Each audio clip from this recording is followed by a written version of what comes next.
Magandang araw, magandang hapon at magandang gabi sa ating mga kababayan sa iba't ibang panig ng mundong ito. At syempre, binabati rin natin ang ating mga kababayan sa iba't ibang panig naman ng bansang Pilipinas. Kamusta naman po kayo? Buhay pa ba?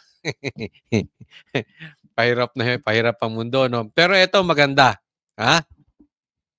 Meron po tayong nababalitaan na nagkakagulo na po sa loob. Dahil napakalaking skandalo talaga netong blank space na pinasabog nila PRRD. Buti na lang kanyo nabuking. So, napakalaki. Nagkakaroon sila ng problema. Sa katunayan ay puro na sila palusot. Pero the more silang nagsasalita, the more silang lumulubog sa kumunoy. Tapos na sila dito. Meron talagang managot dapat dito. Kasi kung hindi merong mananagot at puro lang sila excuses at pagtatanggol sa bawat isa, sila ay nagmimistulang sindikato at hindi politiko. Merong mali, merong kailangang managot. Kaya hindi po sila tatantanan ng mga Pilipino. Ayan.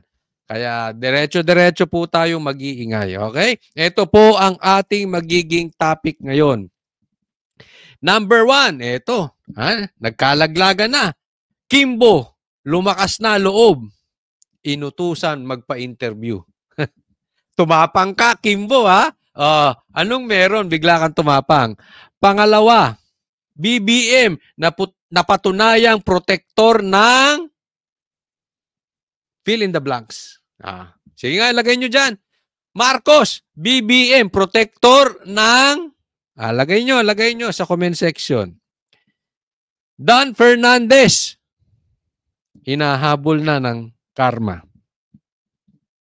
Mabilog, binilog ang utak ni BBM. Ang dali utuin ni BBM talaga, no? Napaka-gullible ni BBM, uto-uto. Okay. So magsisimula na po tayo agad pero paalala lang po pagpasok pa lang dito, pag-click nyo pa lang nito, i-like nyo po agad itong video na ito nang sa ganun mas kumalat. At sa mga hindi ko pa po subscriber, wag pong kakalimutan, palambing po muli, yan lang po ang hinihingi nating lambing. Subscribe po kayo dito sa aking channel, Coach Oli News PH. Okay, simulan na po tayo dahil kay Coach Oli, bida ang balita. Dito tayo magsimula. Etong si Kimbo, biglang lumakas ang loob, may nilaglag. Nilaglag niya si BBM. Inamin ni House Appropriations Committee Acting Chairperson Stella Kimbo na may mga blanko sa BICAM report ng 2025 national budget pero wala na sa enrolled bill na nilagdaan ng Pangulo. Giit pa niya, kahit may mga blanko ang report, ay tukoy na ang pondo sa lahat ng item sa budget bago pinirmahan ng mga BICAM member. Nakatutok si Jonathan Anda. Totoong may mga blanko sa BICAM report ng 2020. Iyon ang problema. Ito importante sa atin. Inamin na. Okay? Kasi walang umaamin. Lahat sila dinideny.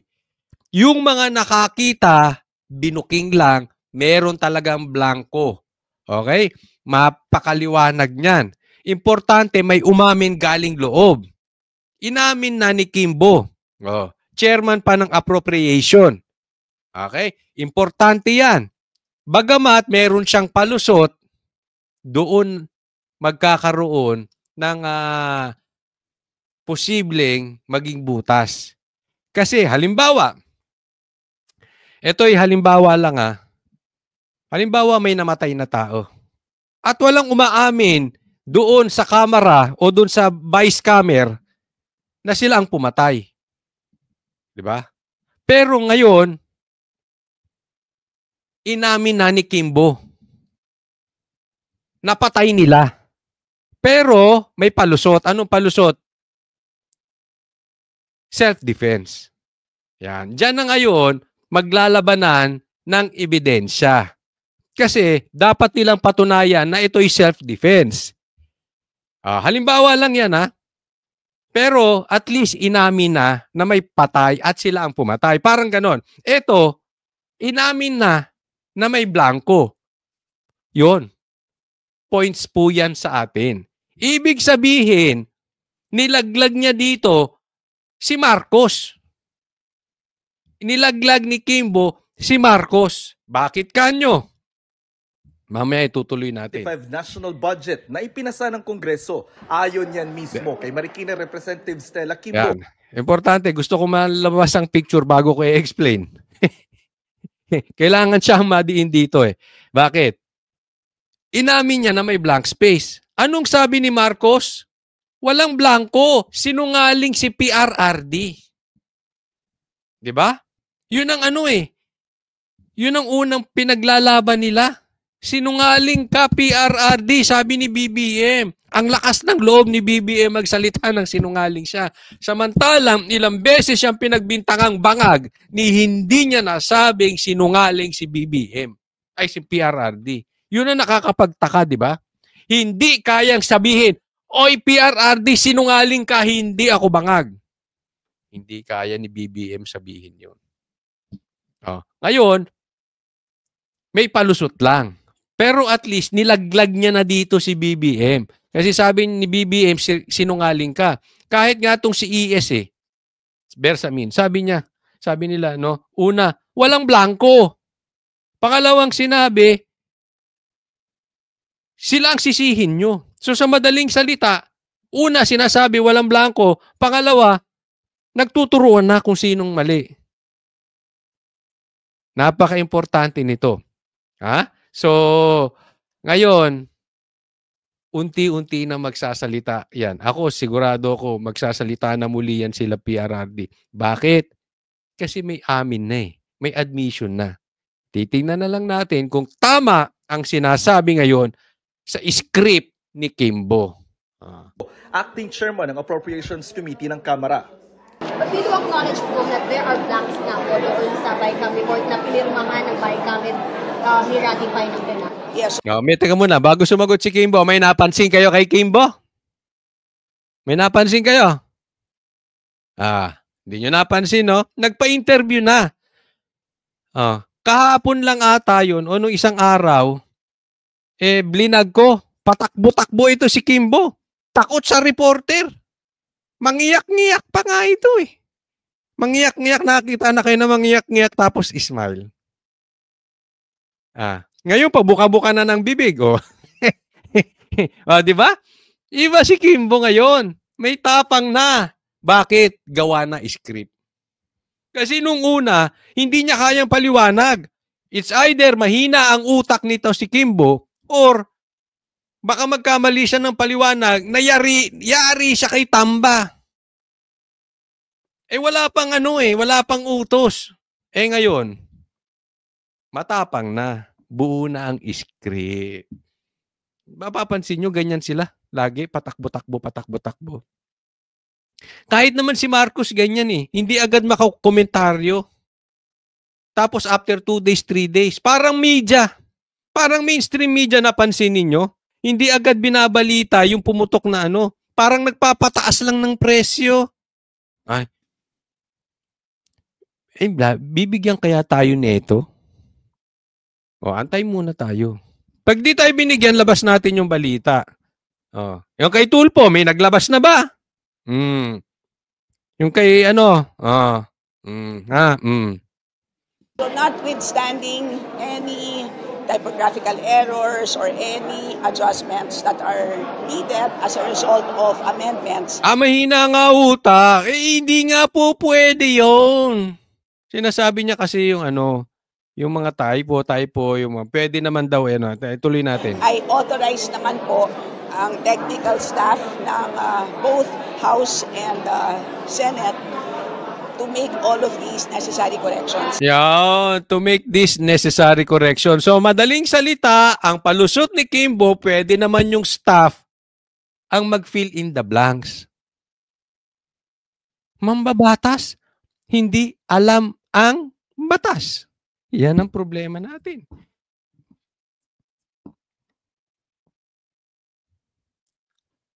Tingnan nyo. ang pwede lang ayusin yung mga typo, ganun. Pero pagdating sa budget, maselan po yan. Yung members lang ng Vicecam. Huwag nyo nga kaming niloloko. Alam mo yung ginagawa nito mga ito, nakakapikon, alam nyo kung bakit? Meron kayong gagawing katarantaduhan, tapos gagawin nyo kaming parang tanga. Parang tanga ang tingin ninyo sa amin. Make all of these necessary corrections. Pero sabi ni Kimbo, kahit may mga blanco, tukoy na ang pondo sa lahat ng items sa budget. O, pangalawang palusot. Kahit may blanco, tukoy na. So, parang ang sinasabi niya, ganun na rin yun, same. Alam naman na namin yung budget eh. Hindi lang nailagay. Parang ganun, kasi kaya blanco yan. Oh, naniniwala kayo sa ganung palusot? Eh kung tukoy na, ba't hindi nyo nga nilagay? Tukoy na pala eh, di ba? Oh. Lalo kayong nagsasalita, lalo kayong nabubuko. Lalo kayong nagsasalita, lalo kayong nababaon. Kaya nga ayaw magsalita nito si Kimbo. Nag-antay siya pumasok yung script. Kaya lang yung pumasok na script, mali pa rin. Dapat nagpagawa kayo kay Daryl Yap.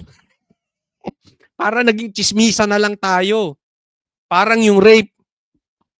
Di umano ni Pepsi. Pwe. Bago pa pirmahan ng BICAM members ang BICAM report, otorisado raw kasi ang mga technical staff ng Kamara at Senado para gumawa ng anyay correction sa pondo, batay sa omnibus motion na ito na nasa BICAM report. Effect correction of typo, grammatical, and printing error. Lahat po ng naging corrections ng ating technical staff, lahat po yan ay ministerial na lamang. Ibig sabihin, calculator activity na lang po. So, lahat po, wala na po silang discretion dahil lahat po ay decided na po by the BICAM members at the point of signing. Decided na po ng lahat ng BICAM members at the point of signing. Ibig sabihin, nakapag-decide ni sila. Sinungaling ngayon sila, Cheese? Sinungaling yung mga nagsasalitang walang blank space. Sinungaling ngayon si BBM. Diba? Bagamat na sinabi niya, yung pinirmahan niya, walang blanco. Oh. Pero misleading. Dapat, alam niya na may anomalyang nangyari dyan. Anong klaseng presidente si Marcos kung wala siyang alam? Sa tingin ninyo, tingnan nyo mabuti. Kung nangyari yan, presidente si PRRD, anong gagawin niya? Una pa lang nagsasalita na yan. Hindi niya ipapasa yung pagkakamali kung kani-kanino. Sasabihin niya, umayos kayo dyan kasi malilintikan kayo. Or siya mismo, hands-on siya, titingnan niya yan. Teka muna, eto dito nagsimula ang problema. Yan nga po ang inaantay namin eh. Sana magkaroon ng statement si Marcos. So ito naging problema dito yan. Wala siyang specific na sinasabi ito si Marcos. Iwas pusoy eh. Puro ganyan si PBM. Puro iwas pusoy. Pero tanong ng media kay Kimbo, Considered typographical error daw po yung pag-fill in the blanks ng mga kapal. There are some na typographical error. Ang tanong sa kanya, yung fill in the blanks ba typographical error? Ang sagot nito, there are some. So ibig sabihin, ang blanco, typo? Wow, Kimbo. Pagalitan mo yung gumawa ng script mo, mali yung sagot mo. Dahil yung iba doon ay makikita naman eh. Dahil yung iba doon blanco nga, anong makikita? Teacher Kimbo, niloloko mo ba kaming talaga? Laki-laki ng salamin mo. Sa omnibus Yes. motion po, i-allowed yung paglagay ng numbers, kumbaga, na Yes. blanco siya error. Yes. Yan, ito, maganda. Inamin niya na. Hindi siya maganda. maganda yung sinabi niya. Ha? Ibabalik natin yan sa kanya. Sigurado, ibabalik ito nila Ungab. Kasi ang kanya, authorized mag-fill in the blanks. Sinabi ni Kimbo. Litin natin para maliwanag. I-allowed yung paglagay ng numbers, kumbaga, dahil Yes. blanco siya, siya error, siya Yes. mistakes. Maliwanag. And there is another omnibus provision doon sa BICAM na in case na magkaiba po ang version ng printed at saka ng BICAM report, ang mag-prevail po is the printed version. Iba yung magkaiba, Kimbo. Iba yung magkaiba. Iba yung blanco. Ibig sabihin, may doktor dyan, dinoktor. Kumbagat sa isang estudyante, blanco, yung sinubmit na check paper nitong teacher, binigay sa estudyante, ikaw na maglagay ng score.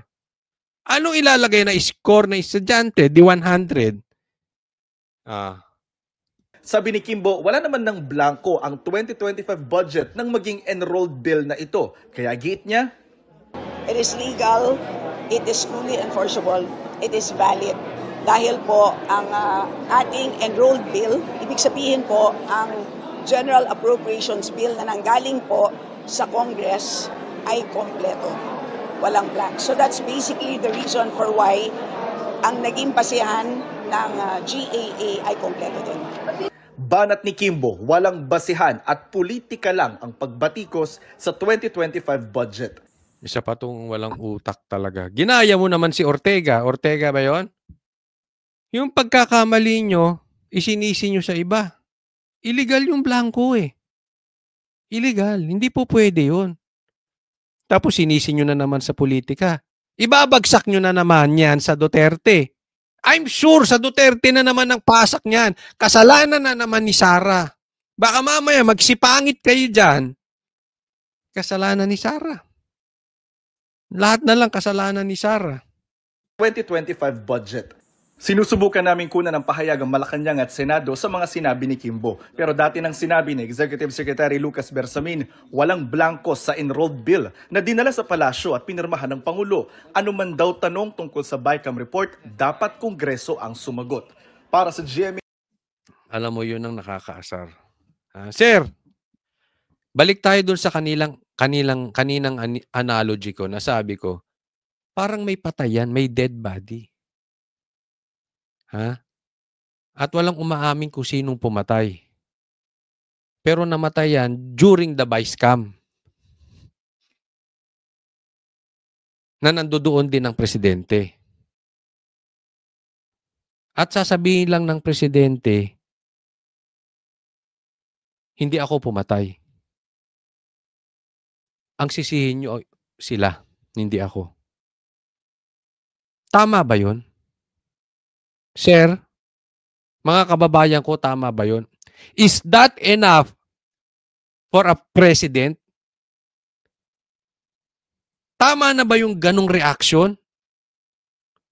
President Marcos, you can do better than that. We expect more from a president. Hindi ka po presidente ng isang subdivision association. Hindi ka po presidente ng isang riders club. Hindi ka presidente ng isang basketball association. Hindi ka presidente ng isang maliit na kumpanya. Ikaw ay presidente ng buong Pilipinas.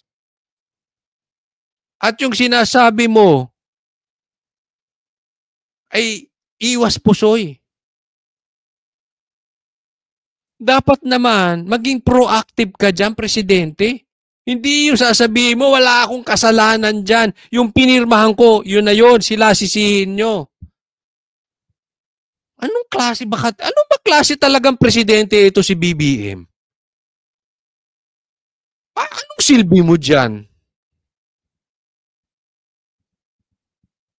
Kita mo nga nagkalabo-labo na Ako'y may balita nga binalita rin ito ni Banat ba Kaya nga daw natanggal yan si Saldico dahil dyan sa labo-labo na nangyayari ngayon Bakit tahimik si Saldico?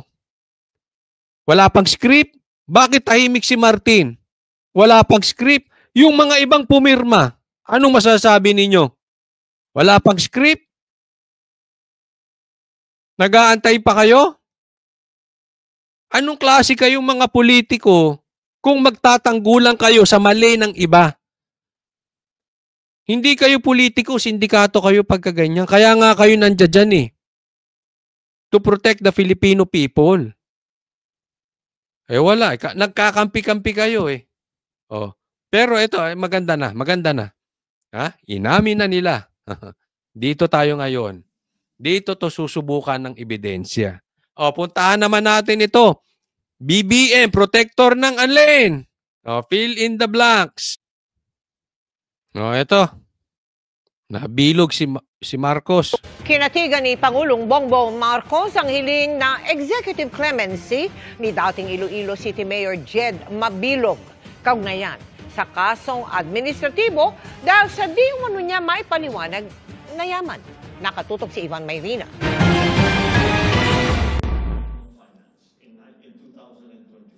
Executive clemency ang ginawa ni Pangulong Bongbong Marcos kay dating Iloilo City Mayor Jed Patrick Mabilog.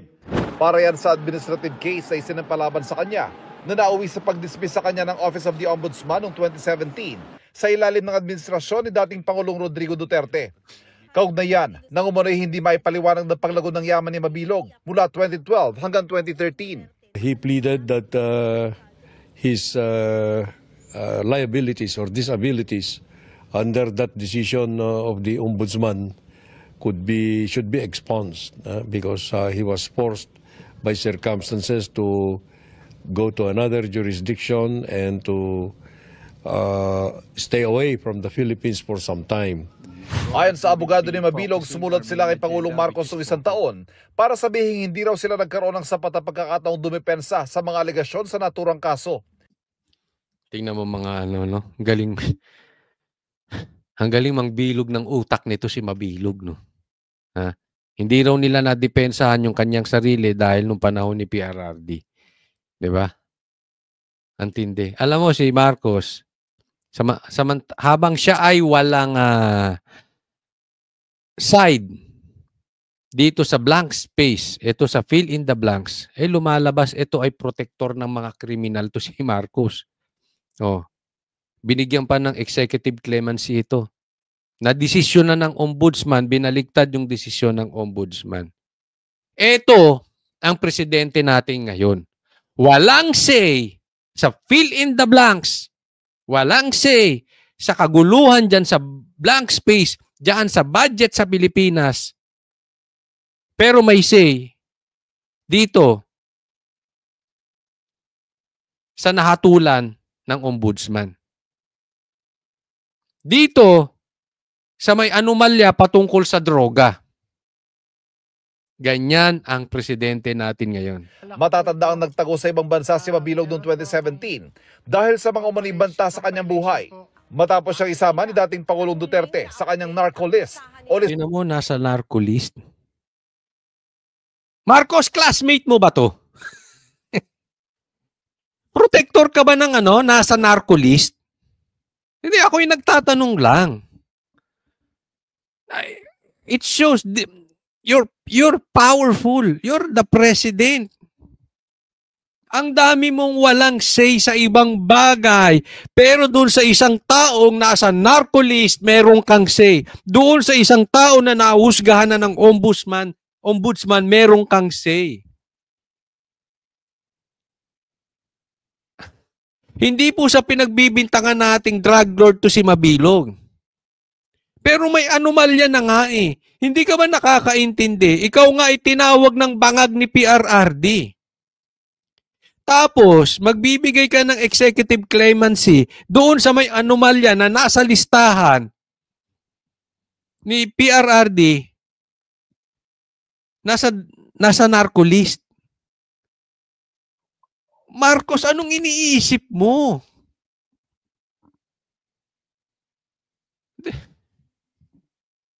Reward. Yan. Listahan ng mga umano'y protektor ng drug trade. Bagay na emosyonal niyang ikinuwento sa pagdinig ng House Squad Committee matapos siya magbalik bansa noong 1 taon. The terror was paralyzing. I couldn't believe it. My life and my family's life was hanging by a thread. If he failed to make the explanations, it was because of the circumstances that forced him to leave. You will also recall that he was forced to leave the country because of a threat on his life that he perceived to be coming from the national leadership at the time.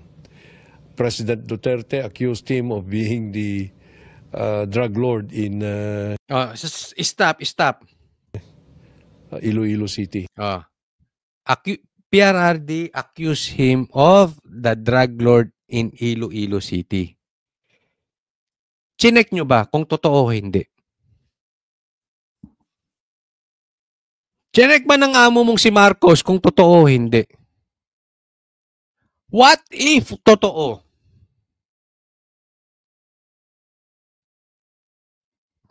Nilagay mo ulit, pwede na ulit siyang tumakbo. Pinalaya nyo ulit sa society na siya ay malayang makatakbo at makahawak ulit ng posisyon. What if totoong drug lord siya? E di naging protector pa kayo ng drug lord.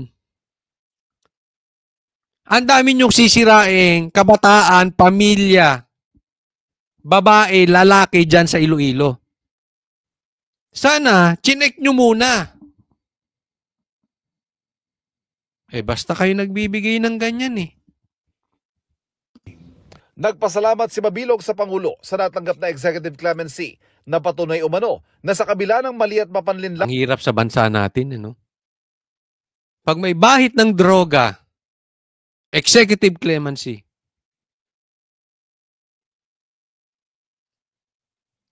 Pag yung pinatay nung addict, wala silang say. Tahimik ang human rights. Yung ni-rape ng addict, walang pakialam ang human rights. Pero yung nakapatay ng addict, gustong kasuhan. Yung manghuhuli ng addict tapos napatay yung addict, kakasuhan. Yaan ang presidente natin ngayon. Ganyan niya paano hawakan ng bansang Pilipinas. ng mga kaso ay nanaig ang katarungan sa bansa. Pero tingin ni Attorney Salvador Panelo, dating Chief Presidential Legal Counsel ng Administrasyon Duterte, balinaw raw na gantimpala ang pardon na ibinigay kay Mabilog para raw sa pag-atake at paninira kay dating Pangulong Duterte. Yan. Di ba? Na isang kritiko ng kasalukuyang administrasyon. Ito Kaya nga sinasabi dito, napakapangit ng timing nitong binigay na executive clemency dito kay Mabilog.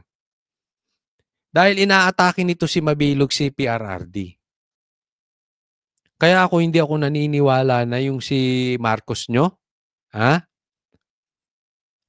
ayaw sa impeachment ni BP Sara. Huwag nyo akong lokohin.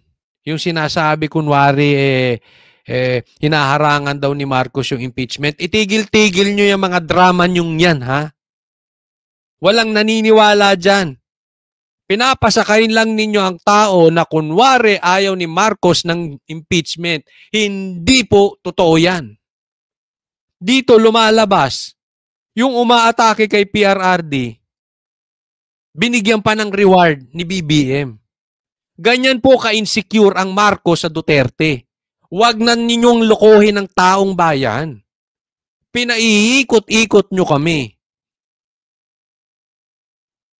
So lahat ng titira sa Duterte, bigyan ng reward. Lahat ng titira kay BP Sara, bigyan ng reward. Lahat ng kakampi ng Duterte, ikulong, gaya ni Pastor Kibuloy. Lahat ng kakampi sa Duterte, kasuhan. Media nakakampi sa Duterte, gaya ng SMNI, kasuhan. Tanggalan ng prangkisa. Itong pag-upo ni Marcos, wala siyang naidulot na mabuti sa bansang Pilipinas kung hindi politika. Kung hindi sirain ng Duterte at lalong sirain ng Duterte. Yan lang. May infrastructure? Meron bang continuity? Meron bang build? Saan napupunta ang pera ng taong bayan? Saan napupunta yung flood control projects? Naguubos tayo ng pera, nagsasayang tayo ng pera. Yung mga error natin, hindi yan nababagay sa isang bansang mahirap katulad natin. Yung mga blank space na yan, nako. Anong klaseng leader to si Marcos? Ang leader, nagli-lead. Influential. Mas mabuti pa si PRRD pag nagsalita, balita eh. Pag nagsalita, nakikinig ang tao. Walang ka-influence to si Marcos. Ito'y totoo. And this is public knowledge. Huwag ka magagalit, Marcos, ha? You are nothing but a name. Maswerte ka lang, pinanganak kang Marcos. Kung hindi Marcos ang apelyido mo, at ikaw ay pinanganak sa ordinaryong pamilya, pulubi ka sa kalsada. Wala kang alam. Pero bukod sa kasong administratibo na saklaw ng clemency, may hiwalay pang kasong katiwalian sa Sandigan Bayan si Mabilog na kailangan pa rin niyang harapin. Para sa GMA Integrated News. Nagdrama-drama pa ito, paiyak-iyak pa ito eh, no? Nabilog mong utak ni Marcos. O next tayo, doon naman tayo sa nagpapaligo ng matanda. Parang gusto maging caregiver na itong mama na ito. Ito naman. Ito, puro kapalpakan nito si Dan Fernandez.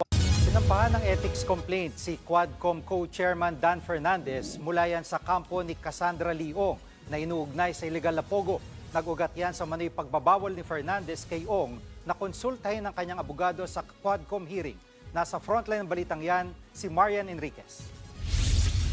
Naharap sa ethics complaint si Quad Committee Co-Chairman at Laguna Representative Dan Fernandez. Ang reklamo, isinampa ni... Ito naman si Dan Fernandez, wala namang ginawa ito kung hindi magpa-TV time lang, magpa-cute kay Cassandra Ong di ba?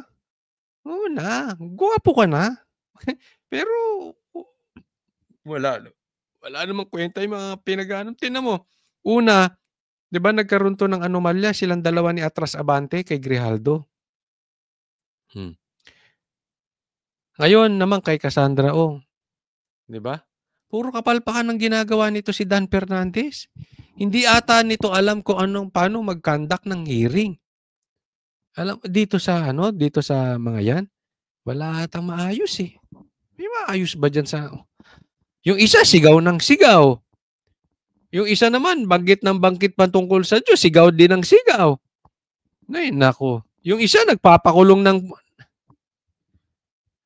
Hay! Attorney Ferdinand Topacio, ang abogado ni Cassandra Leong na iniuugnay sa mga illegal na pogo.